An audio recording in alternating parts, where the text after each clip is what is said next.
Lucas capítulo 5, verso 1 al 11. Dice la palabra del Señor: Aconteció que, mientras las multitudes se agolpaban sobre él y escuchaban la palabra de Dios, Jesús estaba de pie junto al lago de Genesaret y vio dos barcas que estaban a la orilla del lago.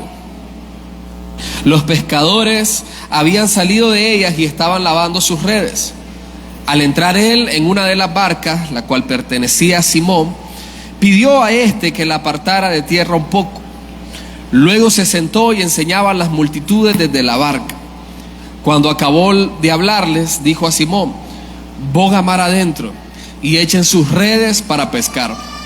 Simón le respondió y dijo: Maestro, toda la noche hemos trabajado duro y no hemos pescado nada, pero por tu palabra echaré la red. Cuando lo hicieron, atraparon una gran cantidad de peces y sus redes se rompían.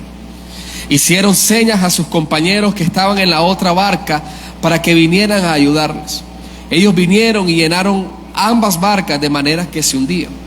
Y Simón Pedro, al verlo, cayó de rodillas ante Jesús y exclamando: apártate de mí, Señor, porque soy hombre pecador. Por la pesca que habían logrado, el temor se apoderó de Pedro y de todos los que estaban con él, y de igual manera de Jacobo y Juan, hijos de Zebedeo, que eran socios de Simón. Entonces Jesús dijo a Simón: no temas, de aquí en adelante estarás pescando hombres. Después de sacar las barcas a tierra, lo dejaron todo y lo siguieron. Damos gracias al Señor por su palabra. Yo le he puesto por título a este mensaje: un encuentro personal con la palabra de Dios. Un encuentro personal con la palabra de Dios. Cuando nosotros leemos los versos que acabamos de leer, nosotros vemos que la multitud se agolpaba para escuchar la palabra de Dios. Jesús usó la orilla para comunicar la palabra de Dios. Jesús le dio una palabra de parte de Dios a Pedro. Y vemos que en medio de todo este pasaje es la palabra de Dios la que es descrita en acción, de una manera demostrativa para la vida de Pedro y para la vida de sus socios. Esta historia es muy notable y muy popular. Si usted de niño fue a la escuela bíblica, usted se la sabe de memoria. Hasta algunos dos cantitos se debe saber del llamamiento del Señor a Pedro y de la famosa pesca milagrosa. Y es muy popular porque precisamente esta historia nos narra el llamado de Pedro, aquel discípulo impulsivo y sobresaliente, aunque no siempre sobresalía de manera positiva, pero era un discípulo sobresaliente, era un discípulo destacable. Nos narra la historia de un milagro extraordinario y nos narra también el cambio, la transformación de Pedro de ser un pescador a ser ahora un pescador de hombres, como le dijo Jesús. Y cuando nosotros leemos la historia bíblica, nosotros vemos que cuando Pedro predicó su primer sermón en el Pentecostés, 3,000 personas se convirtieron a Dios. Y en el segundo sermón, 5,000 personas. Ese hombre sí era pescador de hombres. Dios realmente lo transformó de pescar peces a pescar una gran multitud de hombres para llevarlos a Cristo, ser usado para su gloria. Y todo ese ministerio extraordinario de Pedro empieza en esta historia. Empieza con un encuentro personal con la palabra de Dios. Y yo quiero que nosotros examinemos 3 escenas que vemos en esta historia respecto a un encuentro personal con la palabra de Dios. En primer lugar, en la narrativa nosotros vemos que hay una reunión pública, un encuentro público en torno a la palabra de Dios. Dice el verso 1, aconteció que mientras las multitudes se agolpaban sobre él y escuchaban la palabra de Dios, Jesús estaba de pie junto al lago de Genesaret y vio 2 barcas que estaban a la orilla del lago. Vemos que la multitud se agolpaba para escuchar la palabra de Dios. Jesús era un maestro, aquí está empezando su ministerio. Y Jesús era un maestro joven, iniciando a predicar, a enseñar la palabra de Dios. Y Jesús va creciendo en popularidad. Nosotros lo podemos ver en los capítulos anteriores. Las personas se acercaban a Jesús porque ya habían visto de él la liberación de un endemoniado y habían visto de él algunas sanidades. Entonces la gente quería que Jesús continuara ministrando entre ellos este servicio, esta acción de liberar a los endemoniados, de ministrar a los enfermos. Entonces las personas se acercaban con ansias para recibir algún milagro de parte del Señor. Pero Jesús dejó claro cuál era la esencia que dirigía su ministerio. Ahí mismo en Lucas, en el capítulo 4, en el verso 43, dice que Él les dijo a la gente, porque la gente lo detenía para que Él no se fuera de la ciudad, y Jesús les dijo: me es necesario anunciar el evangelio del reino de Dios a otras ciudades también, porque para esto he sido enviado. El ministerio de Jesús, la esencia del ministerio de Jesús, consistía en la proclamación y en la enseñanza del reino de Dios. Y en esa ocasión, cuando Jesús le dice, ellos quieren detenerlo y ellos quieren seguir siendo ministrados en sanidades y en milagros de parte de Jesús, pero en este capítulo, ya en esta escena, la multitud aún continúa siguiéndolo hacia la próxima ciudad, pero esta vez para escuchar la palabra de Dios, para escuchar el mensaje del reino de Dios. Y el mensaje del reino de Dios es aquel mensaje que invita a los hombres a volverse a Él para que Él gobierne sus vidas. Por eso cuando hablamos de reino, hablamos de un rey, ¿verdad que sí? Y hablamos de un gobierno donde quien gobierna, ¿quién es? El rey. Y cuando hablamos de que el reino de Dios se ha acercado a nuestra vida, hablamos de que Dios quiere restaurar una relación rota y Él gobernar nuestras vidas. ¿Cuántos quieren que el Señor gobierne sus vidas? Amén. Las sanidades y los milagros ciertamente acompañan la predicación y la enseñanza del reino de Dios. Fue en los tiempos de Jesús y lo continúa haciendo en nuestros tiempos. La gente no quiere que alguien le diga qué hacer, porque nuestra cultura nos dice debe hacerse a mi manera, como yo quiero, como yo desee, sin nadie que rija mi vida, sin nadie a quien rendirle cuenta. Pero el mensaje del reino de Dios nos anuncia el gobierno de Dios en nuestra vida. Por eso es que el mensaje, la única manera para entrar en el reino de Dios es la fe y el arrepentimiento. Es convertirnos, volvernos a Dios.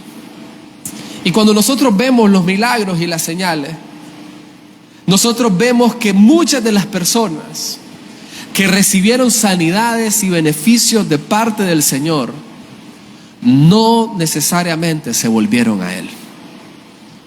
Simplemente estaban ahí para recibir un milagro de parte del Señor.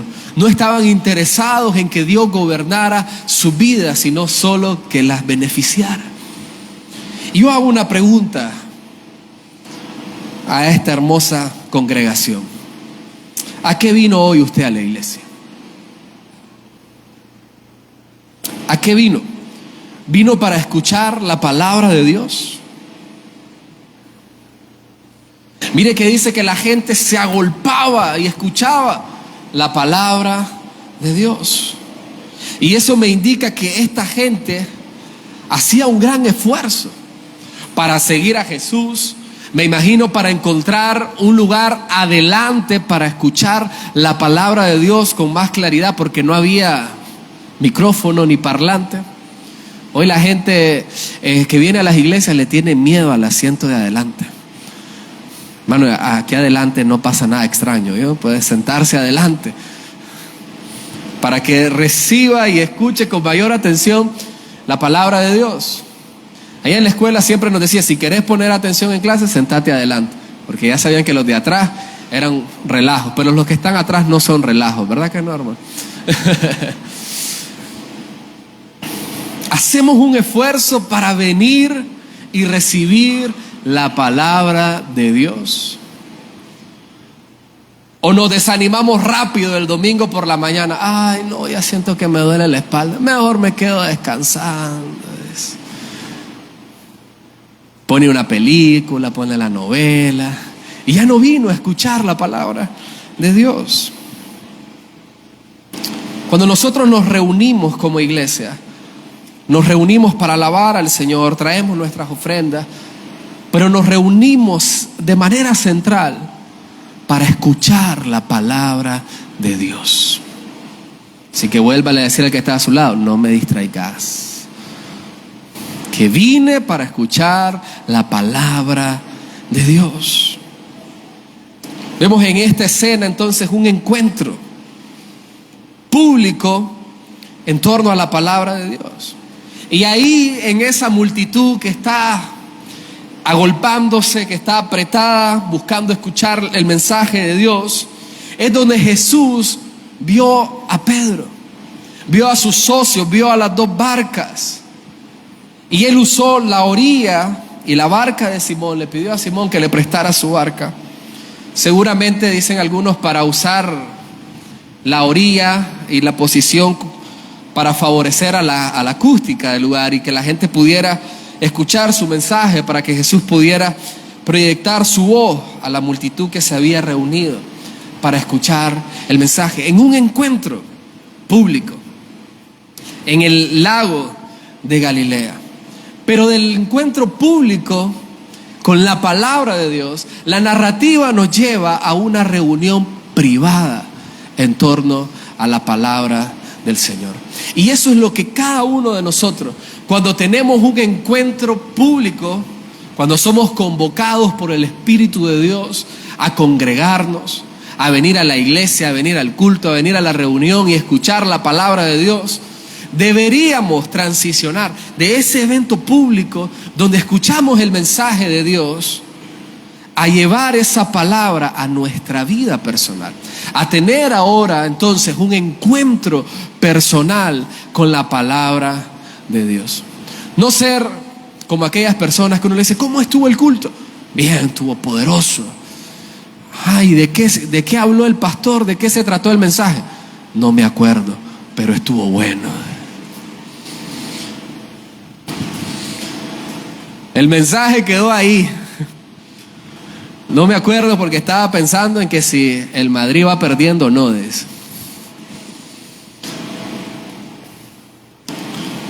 Necesitamos entonces tener un encuentro personal con la palabra de Dios. Dice el verso 4, cuando acabó de hablarles, dijo a Simón, boga mar adentro y echen sus redes para pescar. Él dejó de hablar a la multitud, ahora se dirige personalmente a Simón para enseñarle algo, para darle un mandato. Jesús, tanto como los profetas del Antiguo Testamento, cuando nosotros vemos la predicación de los profetas del Antiguo Testamento, nos damos cuenta que ellos no solo enseñaban a través de sus palabras, sino que también a través de algún acto demostrativo que ilustraba la palabra de Dios, que manifestaba la palabra de Dios de una manera objetiva. Y esto es lo que va a pasar a continuación. Jesús acaba de enseñar, pero ahora Jesús se dirige personalmente a Simón, porque Él va a darle una enseñanza objetiva a su vida respecto al reino de Dios y lo que Dios quiere hacer en su vida. Y entonces Jesús le da el mandato: boga mar adentro y echen sus redes para pescar. Cuando Jesús estaba de pie junto a la orilla y la multitud estaba agolpándose, Jesús vio a estos hombres y dice el evangelista que Él los vio lavando las redes. Es decir, la jornada había terminado. Ya estaban preparando sus redes, ya estaban lavándolas, seguro para guardarlas. Seguramente Jesús también notó que no habían pescado absolutamente nada. Y ellos ya habían terminado de intentarlo. Ellos ya habían cesado de trabajar, pues no habían encontrado nada. Sin embargo, es interesante cómo el Señor le dice: echen sus redes para pescar. Esta es una afirmación, hermanos, de que Jesús les está diciendo: echen sus redes porque van a recoger peces. Ahora imagínese usted a Pedro. Él es pescador. Hasta tenía socios. Tenía amplia experiencia en este oficio. Y Jesús era carpintero. Y un predicador joven, itinerante, que está empezando a tomar popularidad. Seguramente Pedro dijo: lo siento, Señor, pero yo aquí soy el pescador. Pero Pedro contesta: Maestro, toda la noche hemos trabajado duro y no hemos pescado nada. Y esto es interesante porque Pedro es específico. Él ha trabajado duro. Él ha trabajado duro. Hay gente que quiere ver frutos en la vida sin trabajar duro. Le contaba en una ocasión a Chris que yo estuve recibiendo clases de guitarra con un señor super pro. Y estábamos aprendiendo improvisación. Y él es jazzista. Y estábamos aprendiendo los arpegios y las cosas. Y él me dice: practica esto y vas a ver cómo va a sonar puro jazz, me dice. Yo salí emocionado. Pero salí entusiasmado, pero se me olvidó entre la semana la parte de practicar. La cosa es que cuando estaba ahí medio practicando, digo yo: solo mate a este profesor. Esto no suena a jazz. Y yo le daba y le daba. Le voy a decir, llego el lunes siguiente a clase. Entonces, ¿cómo te fue, chavalo? Profe, mire, le digo yo, practiqué los arpegios, las cosas que usted me puso, los patrones. Esto no suena a jazz. Y él me dice: a ver, tocame, dice. Y comienzo a tocar yo. Y se queda y me dice con una sonrisita: con esa velocidad que va a sonar a jazz, me dice. Préstame, dice. Y él comienza a hacerlo a la velocidad que tocan los jazzistas. Lo mismo. Y sí sonaba jazz. Y él me dice: chavalo, si no te sentás a practicar, de nada sirve que tengas el conocimiento, los arpegios, los patrones, las digitaciones. Tenés que practicar para desarrollar la técnica, desarrollar la velocidad. Y entonces vas a sonar como un jazzista. Así habemos momentos en la vida donde queremos resultados sin haber trabajado duro, sin habernos esforzado. Queremos que el negocio prospere, pero lo abrimos tarde y lo cerramos temprano. Pedro no. Él dice: he trabajado duro y he trabajado toda la noche.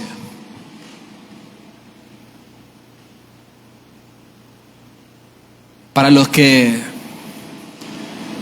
tienen negocios, ¿alguna vez le ha pasado a usted que cerró más tarde el negocio porque estaba esperando que cayera algo, porque no había caído nada en todo el día? Dice: no voy a cerrar a la hora normal, voy a esperar que alguien venga, que alguien compre, que alguien quiera que les preste un servicio. Pedro había trabajado duro. Pedro había trabajado toda la noche y el trabajo fue infructífero. No hubo nada. Es claro que cuando Jesús los vio lavando sus redes, notó que había sido una jornada difícil e infructífera. Yo creo que Jesús notó todo. Notó que no habían peces, notó los rostros cansados, notó los ojos desvelados. Pero había una palabra de que en ese intento iban a conseguir los peces. Y yo creo que hay una palabra personal, puntual, a nuestra necesidad, que Dios quiere hablar a nosotros. Que nos dice: boga mar adentro, echa las redes, porque lo vas a conseguir en mi nombre. Y qué importante es entonces escuchar la palabra de Dios, aún en nuestros momentos de mayor frustración. Cuando estamos en esta etapa de frustración, nosotros solemos decir, y yo lo he dicho: no quiero saber nada. ¿Cuántos han dicho eso? Estás frustrado, estás cansado y decís: no quiero saber nada, no quiero escuchar a nadie, no estoy, no quiero ir a la iglesia, estoy cansado, estoy frustrado. El agotamiento nos juega en contra y muchas veces nos aleja de escuchar la palabra de Dios. Y mi hermano, la bendición está en escuchar y obedecer la palabra de Dios. No deje de escuchar la palabra de Dios. Incluso si usted dice: bueno, es que no estoy tan seguro, la fe viene por oír la palabra de Dios. Mi hermano, qué bueno que usted hoy está acá para escuchar la palabra de Dios. ¿Por qué no se dan un fuerte aplauso por haber venido a escuchar la palabra de Dios esta mañana?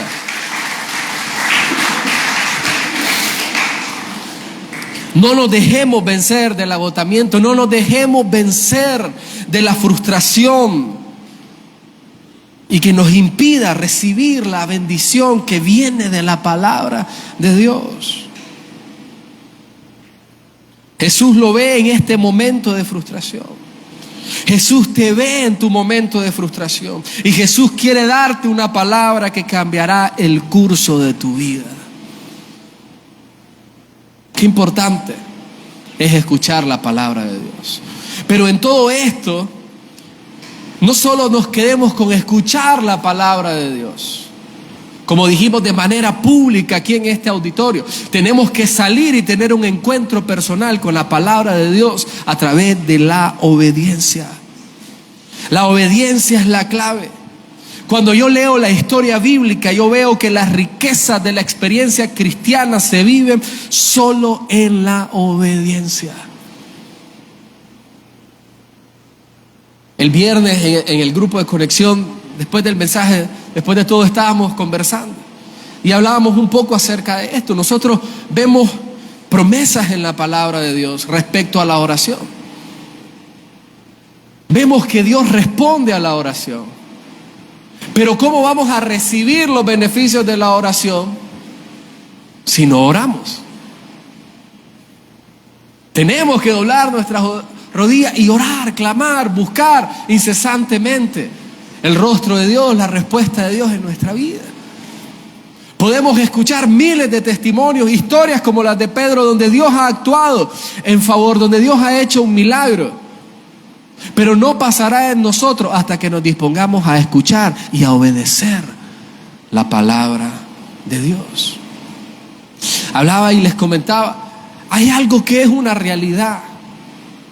Hay algo que es una realidad bíblica, hay algo que es una realidad en la experiencia de la historia de la iglesia. Y yo les decía a los muchachos, una iglesia que da para las misiones nunca les hace falta nada. Nunca les hace falta nada. He leído cientos de testimonios comprobados de que una iglesia que da para las misiones no les hace falta nada. Ahora, no voy a recoger ofrenda misionera, ¿verdad? ¿Cómo podemos nosotros comprobar eso? Dando para las misiones, siendo generoso para la obra misionera, para el avance del reino de Dios. Ahora hay gente que dice, pero estamos rentando, estamos haciendo aquí, ¿cómo vamos a dar? Dios es Dios, mi hermano, Él sabe cómo hacerlo. Él sabe cómo bendecir. Él sabe cómo bendecir a aquel que escucha y obedece. ¿Es o no es? ¿Qué cree usted? Pedro no necesariamente entendía lo que Jesús le estaba diciendo. Señor, tú eres un maestro e hijo de un carpintero, yo soy pescador. No creo que haya tenido la mejor actitud. Pedro le dice: maestro, he trabajado duro toda la noche y no he pescado nada. Créeme, Señor, sé lo que hago. Hice las cosas como debía hacerlas, le apliqué el esfuerzo que debí aplicarle. Pero Pedro obedeció. Diría yo que tal vez fue una obediencia a regañadientes, como a veces los chavalos obedecen a su mamá. A regañadientes. Sin embargo, él tuvo la disposición de acatar la orden del maestro. Después de todo, Jesús comunicaba la palabra de Dios. Así que alguna expectativa haber tenido Pedro cuando dijo: Señor, en tu nombre. En mi experiencia te digo, está listo. Pero en tu palabra yo voy a echar la red. Y yo creo que nuestras madres, nicas, latinas, nuestras preciosas madres, nos preparan para encontrarnos con Jesús. Porque cuando yo no entendía un mandato de mi madre y me atreví a preguntarle, y yo era bien atrevido, mire, y contestó, él decía: ¿por qué? Porque soy tu madre. Porque yo lo digo y punto.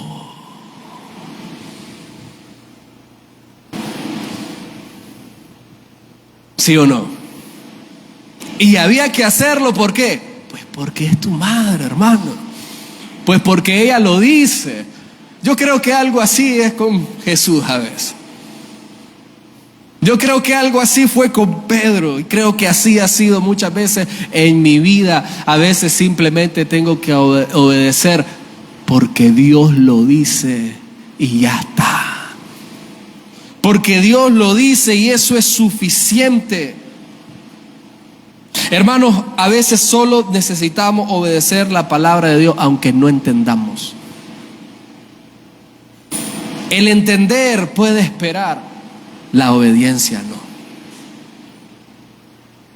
Dígale al que está a su lado: entender puede esperar, pero obedecer no. La obediencia no puede esperar. Jesús le dijo a Pedro en una ocasión, Pedro no entendía cuando le quería lavar los pies, le dice: no vas a entender ahora, después lo vas a entender, pero es necesario que así se haga. Hay cosas que son necesarias hacer hoy que el Señor te está pidiendo, mi hermano. Después lo vas a entender. Pero hay que ser prontos para obedecer la palabra de Dios si queremos ver a Dios obrar maravillas en nuestra vida. La obediencia entonces trajo consigo una gran bendición para Pedro y para sus socios. Mi hermano, la fe y la obediencia deben unirse para ver realizado en nuestra vida las promesas de Dios, para ver a Dios actuar en nosotros. Y Dios quiere hacerlo en nosotros. ¿Cuántos lo creen? Y Dios quiere hacerlo como Pedro, aún en el momento de mayor frustración financiera, aún en el momento de mayor frustración emocional, aún en el peor momento de tu salud, aún en el peor momento de tu matrimonio, de tu familia. Dios quiere darte una palabra. Dios quiere darte una palabra que te dice: no ha terminado todavía. Y requiere obediencia. Me encanta este pasaje, porque me parece a mí, cuando Pedro echa las redes, que los peces oyeron la palabra de Jesús. Cuando le dijo: echa la red para pescar. Echa la red porque vas a conseguir peces. ¿Quién hizo los peces? Jesús. Todo fue hecho por medio de Él y para Él.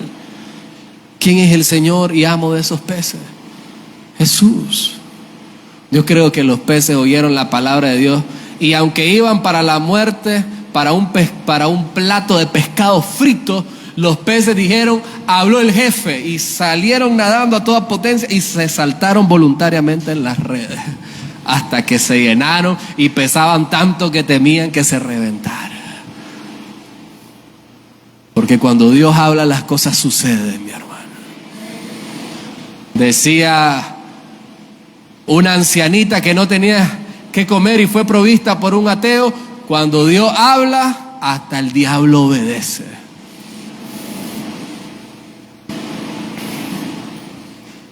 Un encuentro personal con la palabra de Dios es puntual a tu circunstancia. Es puntual a tu quebrantamiento emocional, es puntual a tu frustración laboral, es puntual a tus emociones y corazón dañado, es puntual a las circunstancias que estás enfrentando hoy. No sé qué está pasando usted, pero la palabra de Dios te pide fe y obediencia en esta mañana. Que confíes, que obedezcas el mensaje de Dios. Ahora, el milagro no queda en la abundancia de peces en la red. Eso es lo de menos. Es extraordinario, pero es lo de menos. El milagro apunta a quién es Jesús. El milagro apunta a la acción del reino de Dios en la vida de las personas. El milagro apunta y quiere dirigir nuestros corazones a Jesús y a vivir bajo su gobierno y hacer su voluntad en nuestra vida. Y eso es la tercera escena que nosotros vemos en esta narrativa. Y es que un encuentro personal con la palabra de Dios cambia tu vida. Te transforma. Y hay tres características de este encuentro personal con la palabra de Dios que va más allá de los peces y que va más allá de la necesidad material que podamos tener nosotros. Y es que este encuentro personal con la palabra de Dios que cambia tu vida es un encuentro con la santidad de Dios. Es un encuentro con la santidad de Dios. Dice el verso 8: y Simón Pedro al ver el milagro, al ver a Jesús, cayó de rodillas ante Jesús, exclamando: apártate de mí, Señor, porque soy hombre pecador. Apártate de mí, Señor. Pedro entiende que lo que está pasando es Dios. Es de Dios. Que el milagro es la acción divina. Es la manifestación del reino de Dios, del gobierno de Dios, queriendo llegar a su vida, queriendo llegar a su corazón. Porque los milagros reflejan el poder de Dios, reflejan la grandeza de Dios, reflejan la santidad de Dios. Pedro tiene esta escena como el papá de Sansón. Cuando el ángel del Señor se le aparece y se va, él dice: estoy muerto, porque he visto a Dios. ¿Se acuerda lo que el Señor le dijo a Moisés? No puedes ver mi gloria y vivir, porque hay una brecha. Dios es santo y nosotros somos pecadores. Pedro tiene este temor. Pedro está totalmente envuelto en miedo. Dice el verso 9: por la pesca que habían logrado, el temor se apoderó de Pedro y de todos los que estaban con él. Estaban dominados por un espanto de la gloria de Dios, de la santidad de Dios. Por eso él dice: apártate de mí. Cuando nosotros nos encontramos con la palabra de Dios, nosotros podemos ver que la palabra de Dios es como un espejo que muestra cuál es nuestra condición. Decía un hombre que en una ocasión le dijeron: la Biblia es falsa, está llena de errores. Y dice que él dijo: hombre, voy a leerla. Y dice que la leyó la Biblia y dice: es cierto, la Biblia está llena de errores, encontré un montón de errores y toditos los encontré en mí. Toditos los errores los encontré en mí. Porque la Biblia es un espejo que nos compara con la santidad de Dios. La ley es un espejo que nos compara con la santidad de Dios y por lo tanto revela nuestro pecado. Y eso debería asustarnos. No sé si alguna vez usted se vio al espejo y se asustó. Clase ojera. Mira el pelo. Y cuando pensaba en esto del espejo, me acordé de un episodio traumático que muchos acá ya lo conocen. En alguna ocasión, hace muchos años, a mí me cayó un gato encima, en la madrugada, mientras dormía, como a las 4:30 de la mañana. Recuerdo que para ese tiempo me había propuesto orar de madrugada. Entonces quiere decir que para esa hora no me había levantado y el Señor me castigó, nada de broma. Pero el gato, ¿verdad? Sabrá Dios qué pirueta estaba haciendo y rompió el cielo falso y me cayó con todo y el cielo falso mientras yo estaba durmiendo. La cosa es que no sé si del susto, de la adrenalina, yo no sentí nada, yo no sentí que tenía un golpe, nada. Solo me levanto y comienzo a estar así todo turbio. Y digo, ¿qué hago? Y miraba la cama llena de polvo. Y el gato sale corriendo con otro gato. Y la cosa es que obviamente se oye el alboroto y sale mi hermano y me dice, y me queda viendo y me dice, ¿qué te pasó? Me dice. Y yo le digo, me cayó un gato encima. Ahora yo miraba turbio, pero yo pensaba que era por el polvo. Y él me dice, no, pero ¿qué te pasó? Me dice. Y yo, ¿qué? Le digo yo, me cayó un gato. Anda, vete al espejo. Entro rápido al baño, enciendo la luz y miro en el espejo, hermano, el ojo lo andaba así, mira. Rajado, unos rasguños en el cachete. Dios mío, digo yo. Pero honestamente yo no había sentido nada, no sé si del susto, de la sorpresa, pero cuando me miro así digo, ¿qué es esto? Debo admitir que algunas veces cuando leo la Biblia me miro y digo, Dios mío, ¿qué es esto, Señor? Necesito que me sane ese ojo. Necesito que me arregles. Necesito que me cambies. Necesito que me proceses. Nos gusta pedirle a Dios por procesos. Le pedimos a Dios por bendiciones, pero no por los procesos que llevan a las bendiciones. Nos vemos en el espejo de la palabra de Dios y nos damos cuenta que estamos mal, que necesitamos que Él entre en nuestra vida y nos transforme. Ese es un encuentro con la santidad, pero también un encuentro personal con la palabra de Dios, mi hermano, es un encuentro con la gracia. La gracia es el favor divino, el favor inmerecido. Algo que no podemos conseguir en nuestras propias fuerzas, pero que Dios nos los otorga gratuitamente en Cristo Jesús, por amor. Pedro no entendía la gracia. Pedro entendía que él era pecador, pero no entendía la gracia. Él pensaba que por ser pecador Jesús no debería acercarse a él. Y es que los fariseos creían que si ellos se juntaban, tenían contacto con un pecador, ellos se iban a contaminar al tener el contacto con él. Entonces Jesús le dice, no, estás con la persona equivocada. Le hiciste el favor a la persona equivocada, porque soy pecador. Pero la gracia de Dios nos enseña que es el reconocimiento de que somos pecadores, es el reconocimiento de nuestra necesidad, el prerequisito para recibir el favor de Dios. La gracia nos enseña a admitir nuestra debilidad. La gracia nos enseña que al admitir nuestra debilidad, Dios nos da la fortaleza para ser su siervo y convertir a un Simón en un gran apóstol. A un Simón temeroso por la santidad de Dios, a un Simón que lanza la palabra de Dios y atrapa a 3,000 hombres y a 5,000 hombres. La gracia de Dios.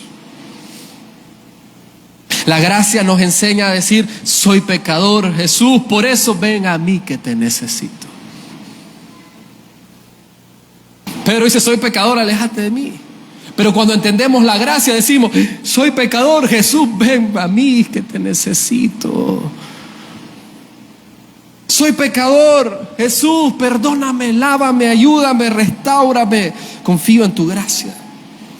Pedro entendió la gracia cuando Jesús le dijo: Pedro, no temas.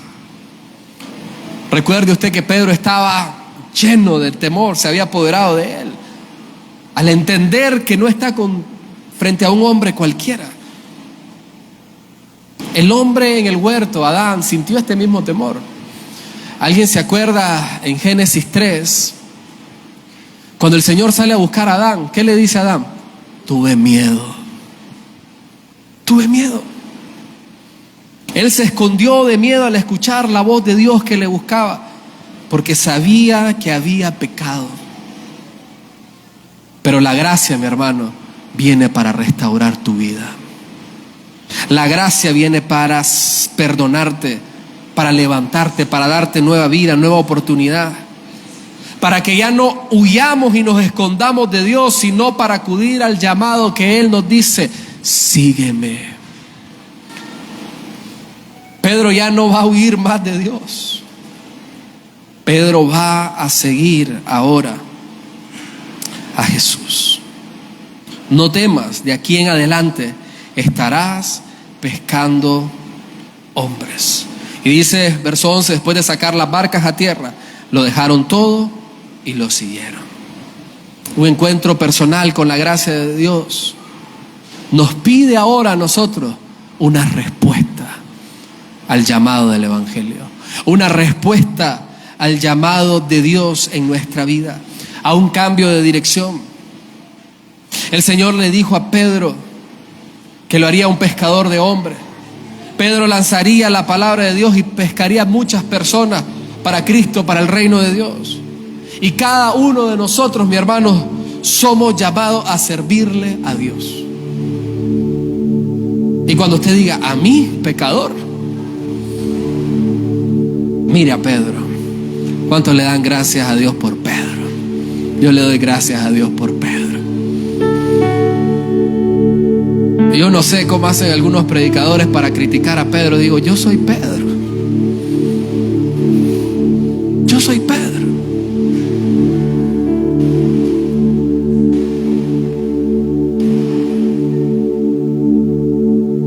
Todos somos candidatos a la gracia de Dios. Solo necesitamos reconocer esta mañana: soy pecador. Te necesito, Señor. Y responder. Dice que Pedro y su socio lo dejaron todo y lo siguieron. Porque la respuesta del Evangelio, al Evangelio, es una respuesta radical en nuestra vida. Es una entrega total. Ahora, es cierto que Dios no llama a todos a dejar sus trabajos y ocupaciones para ser misioneros, pastores, evangelistas a tiempo completo. Pero sí nos llama a todos a dar de gracia lo que de gracia hemos recibido.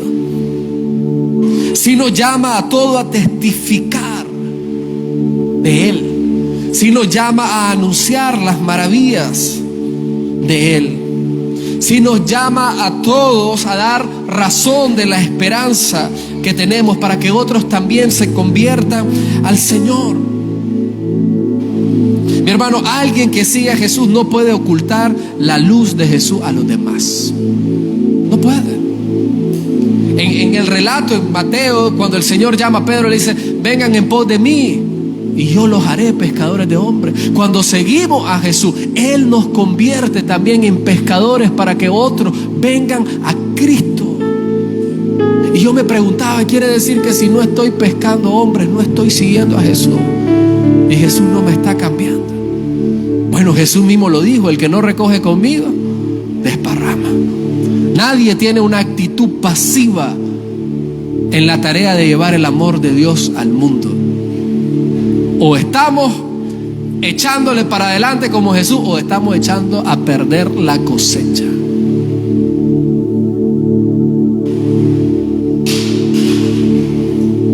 Dar de gracia lo que hemos recibido de gracia. Hay un testimonio que a mí me impacta de un misionero en la India, donde unos nativos, dice que este misionero le pidió a un hombre que hablaba inglés, nativo de ahí, dice que él le dijo: enséñame el idioma nativo. Y dice que le dice: no, pero ¿por qué no me quieres enseñar el idioma nativo? Es que usted me quiere convertir en cristiano, le dice. No, le dice, solo quiero que me enseñes el idioma nativo. No, usted me va a convertir en cristiano. No, escúchame bien, solo enséñame el idioma. ¿Por qué no me querés enseñar el idioma? Y dice que el nativo le dijo: es que todo el que se junta con usted por un tiempo considera hacerse cristiano, porque su vida es muy convincente. Es decir, el hombre dice: mejor ni me meto con este, porque no vaya a ser su vida, su testimonio, sus palabras me convenzan a mí de hacerme cristiano. Mi hermano, nuestra vida debe ser un testimonio convincente de la gracia de Dios. Debe ser un testimonio convincente de que dependemos de Dios, de que dependemos, que hemos recibido el favor de Dios, que el Señor nos ha transformado y está transformándonos, viene haciendo una obra en nosotros, donde no somos perfectos. Pero decía un pastor, y yo creo que es cierto: sé que alguien está pegado a Dios cuando esa persona sabe pedir perdón, sabe pedir disculpas, sabe reconocer sus errores, porque la gracia de Dios está trabajando. Cada uno de nosotros, mi hermano, estamos llamados a ser pescadores de hombres. Hay una canción de Marco Witt que él dice: Señor, hazme un radical. Yo quiero ir, yo quiero pescar los hombres para ti. Dime cuál es la forma para ir y yo ganar almas para ti. ¿Por qué no le pide al Señor: Señor, me has transformado, me has cambiado, me has dado una palabra a la cual puedo aferrarme, tengo un testimonio de vida, enséñame cómo puedo ganar almas? ¿Cómo puedo ganar almas en el negocio? ¿Cómo puedo ganar almas con mis compañeros de trabajo, con mis vecinos, con mis familiares? Vengan en pos de mí, yo los haré pescadores de hombres. Un encuentro personal con la palabra de Dios. Y yo quiero invitarle que se ponga de pie.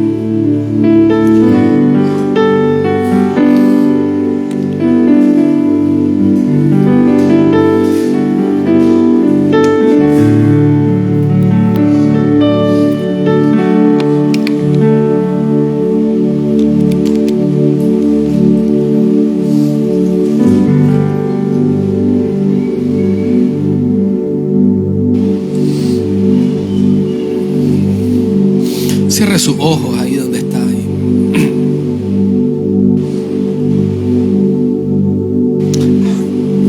Hable con el Señor. Confíe en la gracia y acérquese a Dios sin temor. Dígale: Señor, aquí estoy. Ten piedad.